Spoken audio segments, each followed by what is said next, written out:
Welcome to the Pursuit of Truth. It is still the 18th of October 2018. So where should we start? So the first thing is I was just watching Beyond the Imaginary Curve. I think it was from yesterday. It was a live one that Dell did, and he was outside. And there was a really great example that he showed. Actually, someone should edit that with RS Plane's example, because they're both great examples. So what Dell was doing is he had it was a flat road in, where did he say it was? It wasn't Lanark, was it? It was something like that. Lanark, I don't know, somewhere in Scotland. And it was on the, I guess it was the seafront, and it had, it was a flat, almost flat, level pavement, no discernible bends in it. And he put a camera on the floor, and you could see when he put it on the floor, the people's feet disappeared in the distance. He created the curve of the earth that ships going over, the same thing that we're told, that when people say that if you look in the distance you see the ship dropping over and bits go first and etc. He created the same thing, just showing its perspective, and it's nothing, because then when he lifted the camera up slightly you could see back the feet came, and you could see, yes, indeed it is a flat surface that he was filming. It was flat, but when it's down it appeared to obscure the distant feet, as if it was dropping off. So I thought that was a really good example of showing perspective and how things, there are illusions.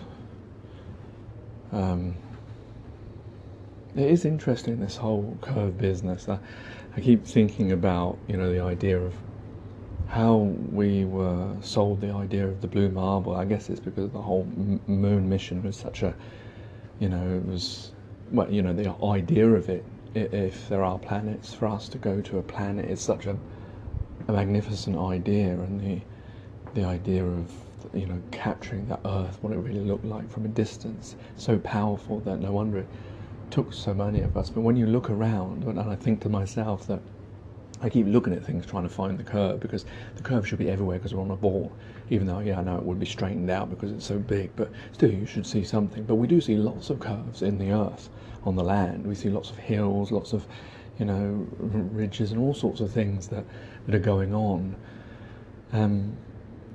but not this curve of the earth, this subtle curve because I was thinking that if you took a picture, if everyone took a picture 8 miles away from each other of the area that they're around, the whole earth, if everyone was able to do that, and then you stuck those pictures together, it would just be a flat surface, because you wouldn't be able to capture it. If you're saying, like some people sort of say, like with this curve calculator thing, that the 8 miles, that's where the curve starts, but if you went there and you took a picture there, or you went 5 miles, took a picture there, they'd still be flat.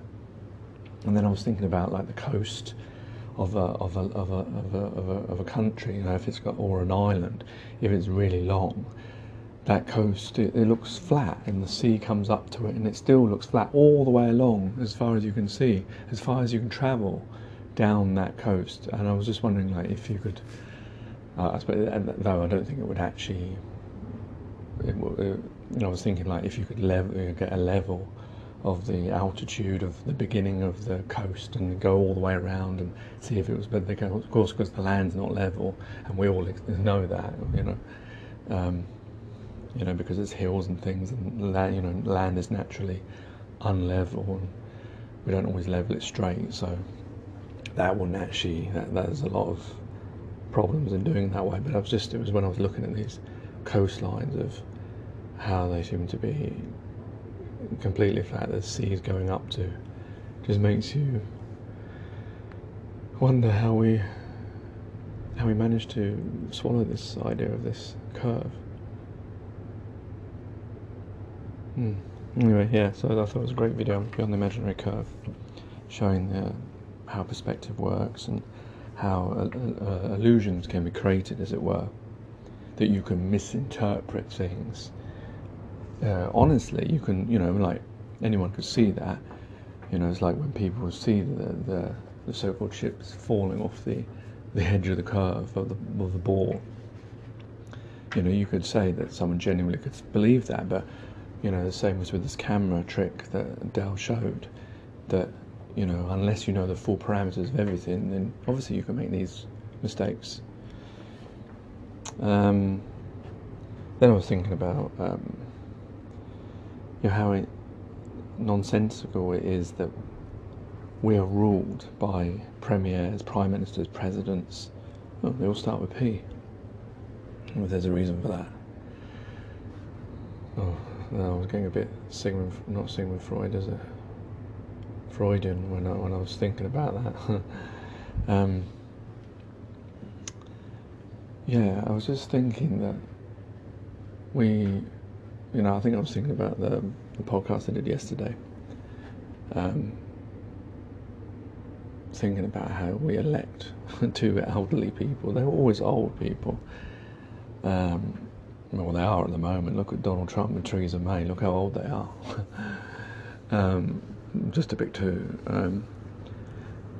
These people that we wouldn't, do you know what I mean? If we were doing a team building exercise, or we were just met these people, would we actually make them our leader? I'm sure if people actually these days, if you ask people to choose their leader, they probably choose pop stars and celebrities. So maybe, but I'm just thinking this whole concept of having maybe people as leaders is something that's maybe stupid. I don't know, because I'm thinking like do you need? I mean, the problem is my mind has been programmed for such a long time that obviously I'm going to think that I need leaders to tell me what to do and keep the law and stuff. I mean, we need some kind of structure, I understand that, but are they running the country better than I could run it, or someone else? Not really. I mean, all the misery and suffering, all the stuff that's gone on, that they don't do anything about. It just seems I was just thinking about it, that it makes no sense really, having these people in charge of us, these rich, pompous people who, it doesn't matter which party, they're all quite well off and they all have everything that they need, and they don't seem to ever change anything very much. It's all very subtle, and I know they would make out arguments for that, but it's just the same old wheel turning on and on. And I was watching Mel Beauregard's stream yesterday from, I think it was called From A to B. It was really great, actually. It was quite an intense one, lots of different things in there about reality and life and stuff. But one of the things that struck me was the idea of fear.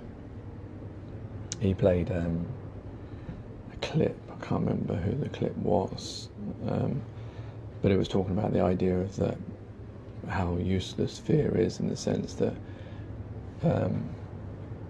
if you got to, I can't remember the example he gave now, but I know that I suffer from this problem.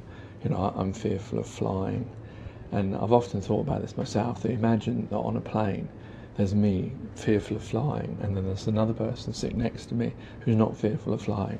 We both get to our destination. I think this was actually what the example was, something like this. We both get to our destination, but he gets to it happier than I do. I'm fearing and I'm praying all the time that please don't crash, please don't fall, worrying about every kind of scenario. But now I'm thinking to myself, so why is this? Is this something that is natural or something that's taught? Is it because of a trauma or an experience to me? Why is it we all have different fears? Why is it some people are not fearful at all? What is it? Is it like a roll of a dice? It depends what you get, or is it taught? I don't know, just because I know that I used to be really scared of flying, and then I went to see I was going to say therapist. It's not therapist. What is it? Hypnotist. And I was skeptical that it would work, and I went for 2 sessions, and just lying there, and he was just talking, sort of almost like trying to program my mind, as it were, as I relaxed. I didn't sleep. I was completely aware of everything that he said. It felt like nothing actually happened, to be honest. He was just sort of saying, you can, like as if someone was like talking to you peacefully. You must have heard these relaxing type tape things. You can hear them on YouTube as well. And I thought, it's not going to work. And then I thought, oh, the flight's coming up. I'll do another one. Because previously I'd been on 2 flights, one to France, one to Germany, and on one of them there was turbulence, and I think that's what scared me.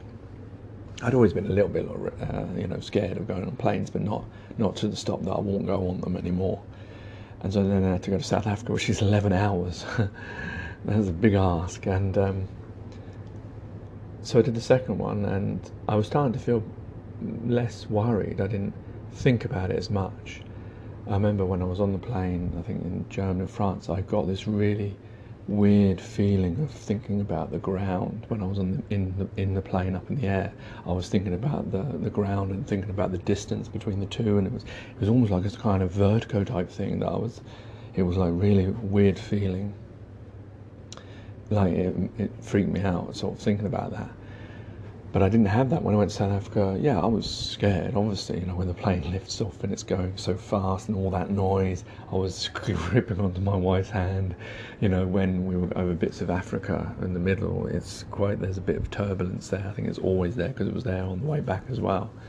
And, when the plane sort of dipped, or that bing noise, when then the seatbelt has to come on, there's a bit of turbulence. I was gripping her hand. So, I wasn't, but I was able to do it, and I wasn't I did try and distract myself by watching videos and things, but it did work. I did feel less, I was able to do it, let's put it that way. I had a natural fear, I would say. I mean, I don't think you shouldn't, well, I guess there's some people that wouldn't think about, crashing or the fear of flying at all, or, people who do loop-the-loops or something, but I think it was a natural fear that had just a very mild one. So it is interesting, this idea of fear, because I know there's lots of things that I fear. I fear standing, like confrontation. I've always had a problem with that. I'm okay with word confrontation. I can write things, but if I have to do it, in front of people, I often chicken out. I'm not better than I used to be, but. So I don't know. Is it something that happened to me, or is it something that didn't happen to me that's made me not be confident, or made these fears come up? Is it a natural thing that there's it wouldn't matter what happened to me or where I went or who I met, or those things? I suppose the thing is, it's difficult to test that unless you have loads of people and you put them through the same thing. And then you test them, but we don't do things like that. Well, at least I don't think we do things like that, do we? I know they do studies, but, I guess it's difficult to do a controlled study of a whole lifetime and control all those events to get a proper result. But yeah, I thought it was a really interesting stream, actually. It was one of its best that I've heard. What was the other thing? Yeah, I think that's it, actually. Alright, take care, take it easy, God bless, and peace.